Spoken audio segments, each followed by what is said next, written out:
Olá, muito boa tarde, seja bem-vindo a mais uma edição do CPT na TV, comigo, Júlio Lemos e Luana Lemke. A gente pede licença para entrar na sua casa para você conferir os principais destaques de tudo que aconteceu na Rádio CPT. Pedir licença na hora do almoço tem que ter cara de pau. É verdade. E falando nisso, na hora do almoço a gente quer apresentar o nosso cardápio desta edição, começando pela coluna Rádio em Foco, que faz o maior sucesso. E na semana passada a gente comemorou uma data significativa aqui no Rio Grande do Sul, né? A Revolução Farroupilha. E o pastor Marcos Schmidt, que traz na sua coluna Em Foco, quinta-feira, no Revista CPT, falou aí sobre a questão dos heróis farroupilhas. Chimango ou Maragato? Fica ligado com a gente para descobrir. Eu estou buscando um artigo que eu escrevi ano passado sobre o tema 20 de setembro, Heróis Farroupilhas. E tem algo assim polêmico que uma vez eu estava lendo e quero trazer essa polêmica e colocar também dentro da nossa fé cristã. E o assunto, portanto, é Heróis Farroupilhas.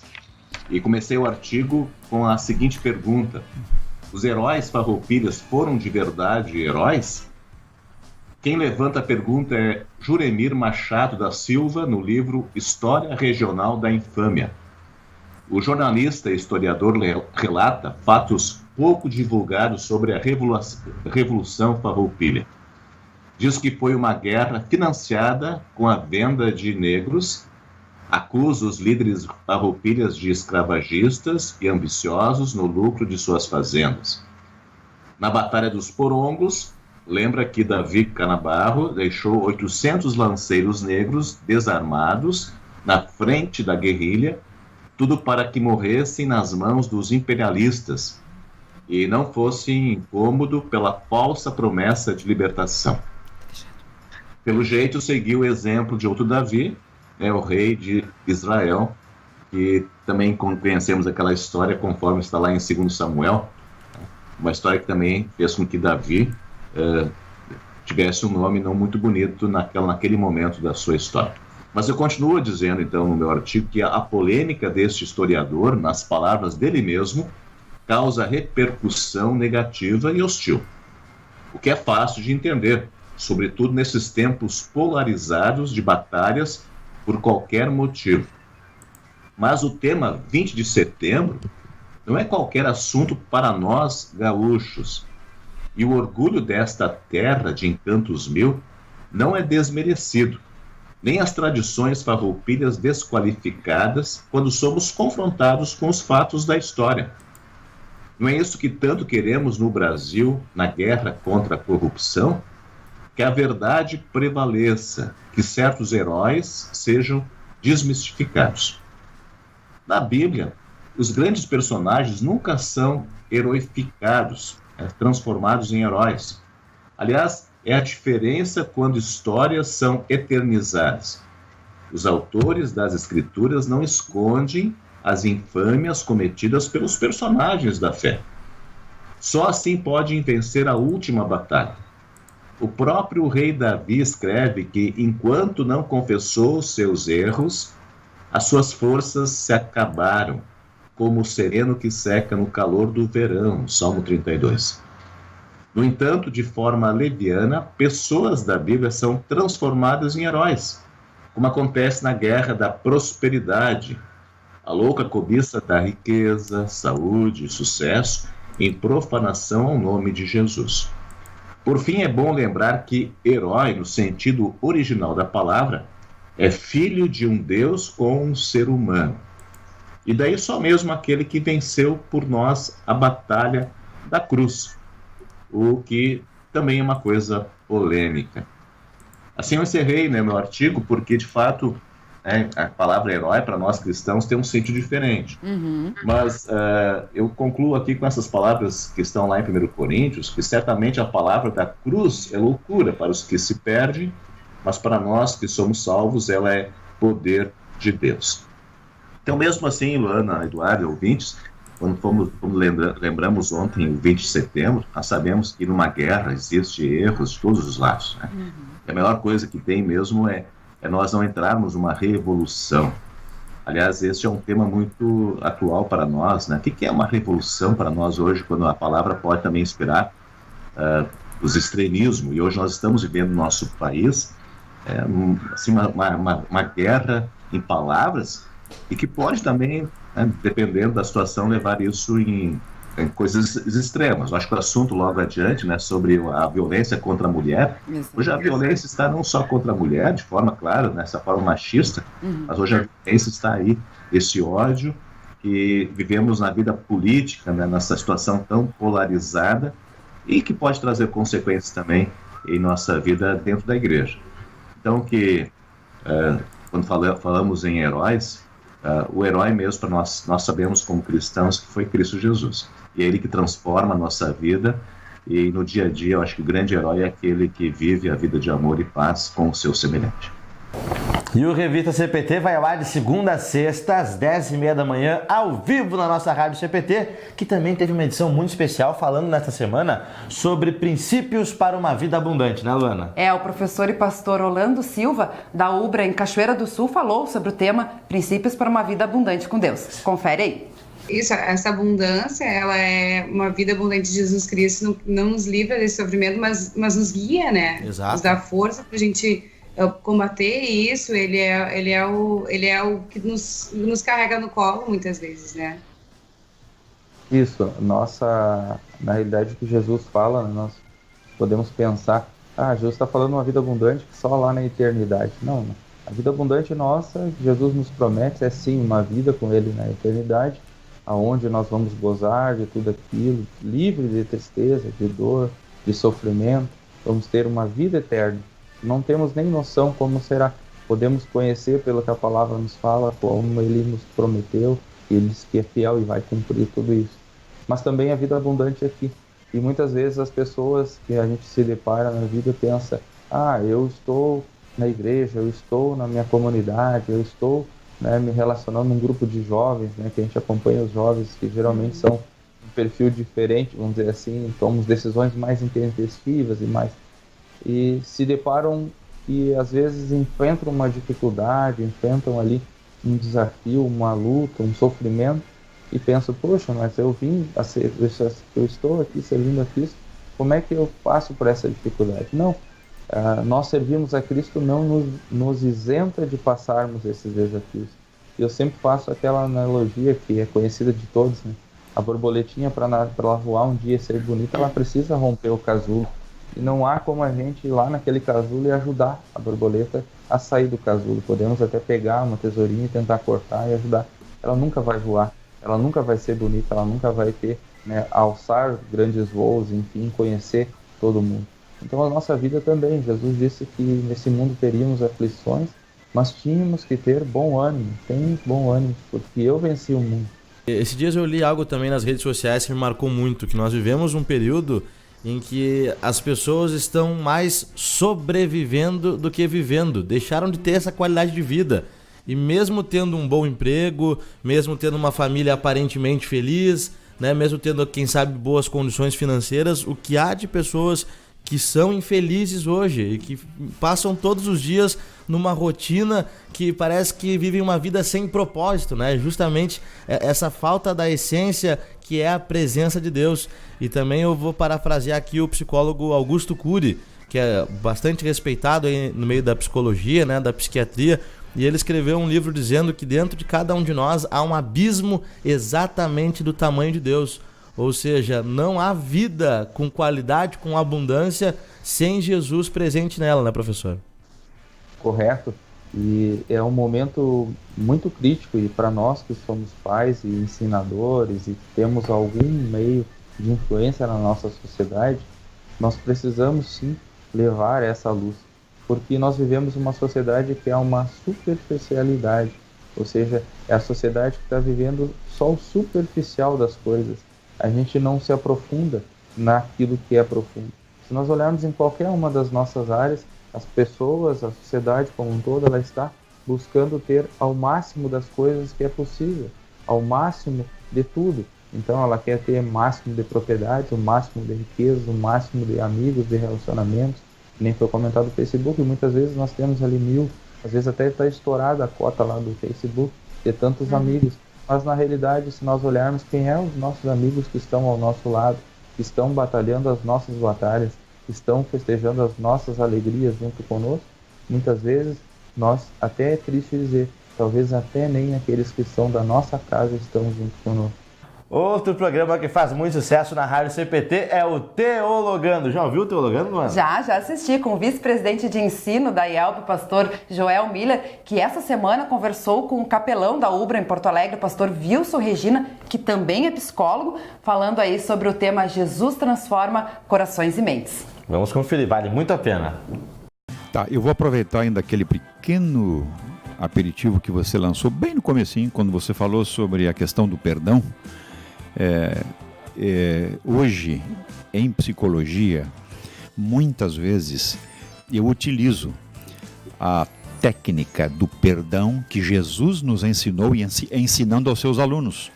Quando Jesus falou que não era só 7 vezes que você tinha que perdoar, mas 70 vezes 7, ele estava, na verdade, dando uma espetacular aula psicológica até, futura, dizendo o seguinte: se você não perdoar, quem fica no prejuízo é você.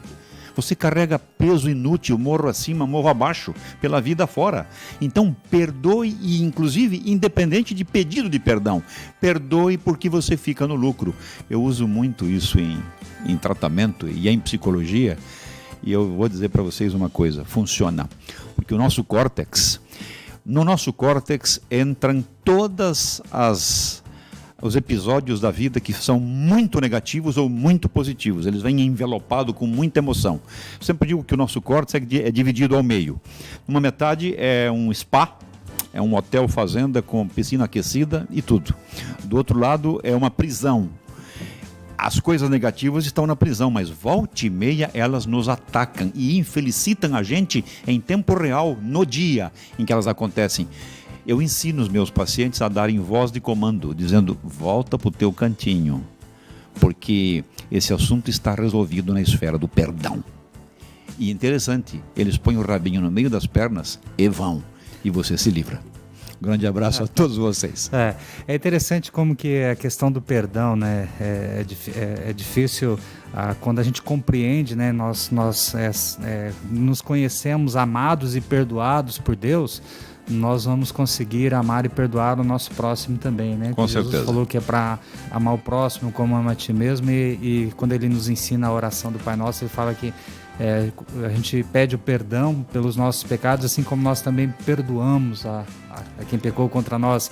E como que as pessoas têm dificuldade, né, de vivenciarem o perdão, tanto de sentirem-se perdoadas, quanto como também de perdoar, estenderem o perdão. É verdade. E você pode usar os meios de comunicação para os dois lados. E quando você colocou sobre conexão real, como as redes sociais e a internet interferem no seu relacionamento, eu lembrei que nós já tivemos um problema com relação a isso. Só um problema só, já tô no lucro. Tô no lucro, um problema só. É verdade, eu levei um pito, né? Como a gente fala no Paraná, da minha esposa, porque eu estava muitas horas e em horários assim já inadequados, né? A gente tá junto ali, às vezes um deitado do lado do outro na cama, e eu estava conversando na internet. Isso é complicado, não ter horário com quem fala, misturar as relações, né? Aconselhamento. Enfim, é um problema. Cuidado, abre o teu olho aí que o bicho tá pegando. E então são 2 já. Ih, eu lembrei do errado. Lembrou do errado, não era esse. Era do Facebook. Do Facebook, então. Não, mas o WhatsApp nas conversas. Mas era aí o Facebook era assim. Isso é uma coisa que também eu li. Não é verdade. Tivemos o divórcio. Apareceu o Facebook na minha vida. Fui lá, criei uma conta de Facebook, coloquei bonitinho lá, Silmari Carvalho, Facebook. Aí chega uma pessoa assim, Júlia, disse pra mim: mas como assim? Você é uma mulher casada? Uma mulher casada. Vai ter Facebook só pra você? Não pode. Foi lá e colocou Silmari Valdemar. Eu não coloquei, pedi pra você colocar. Pedi pra eu colocar, Silmari Valdemar. E aí tava aquela coisa, nós dois usando o mesmo Facebook. Só que eu não sou muito antenada pra essas coisas. Assim, exemplo, eu abro o Facebook provavelmente somente à noite. E aí eu vou mostrar as coisas. Olha, Júnior, que legal isso. Já vi. Olha o que aconteceu com fulano de tal, nasceu o neném. Já vi. Então, assim, eu sou muito atrasada nesse sentido das informações. Dá um close no cabelo dela. Tudo vem o bullying. O bullying foi ontem, nada de bullying hoje. E aí, então tem isso. Aí ele usava mais o meu Facebook do que... Não, mas é que a partir daquele momento era nosso. Ok. Aí o Thiago, por exemplo, ele dizia assim: Silmari, se separem do Facebook, dividam. Eu escrevo pro Valdemar, não sei se é você que tá me respondendo, se é ele e tal. Eu falei: mas isso aí, tô só de olho, Thiago. Falava pra ele. Mas não era. E aí a gente acabou se divorciando no Facebook. Hoje cada um tem o seu Facebook, a Silmari tem a minha senha, eu não tenho a senha dela. É verdade. Né? Porque eu não quero nem saber o que ela está fazendo lá. Dá até medo. E isso é uma das coisas bacanas da internet e é um dos conselhos, né? Que se você que tem o seu aparelho celular bonitinho, suas redes sociais, cuidado com o que você entra, né? Nos aplicativos e para não cair nas paixões mundanas, mas assim nesse sentido de que se você empresta o teu celular pro teu filho, as informações estão registradas, estão guardadas na memória. Se por acaso ele abre algum conteúdo que seja inadequado para o teu filho, é sinal que você tem que rever as suas conexões. Cuidar com isso, né? Para que não atinja e não agrida a outra pessoa. E aí, uma das pessoas que a gente pegou da matéria fala isso, que se você não pode dar a tua senha de acesso do teu celular ou de alguma rede social tua pro teu companheiro, pro teu filho, pro teu cônjuge, é sinal de que alguma coisa está errada. Outro programa que faz muito sucesso na Rádio CPT, Luana, é o Entre Elas e Deus. E tem bastante conteúdo, entrevistas para todas as pessoas, não é só para as mulheres, né? É verdade. E inclusive com receitas também bem interessantes para esse horário agora do almoço. E sempre também traz uma devoção à luz da palavra de Deus. E é isso que a gente quer compartilhar agora com vocês, uma mensagem feita por uma das apresentadoras, a Tânia Koperek. Da Bíblia, elas falam de Deus, né? Ali em Isaías, nós temos uma palavra que diz muito bonita e que serve para todos nós, em especial para o professor de escola dominical, escola bíblica. Isaías, capítulo 50, versículo 4. O Senhor Deus me ensina o que devo dizer. Os professores de escola dominical não falam suas palavras, falam palavras que o Senhor ensina.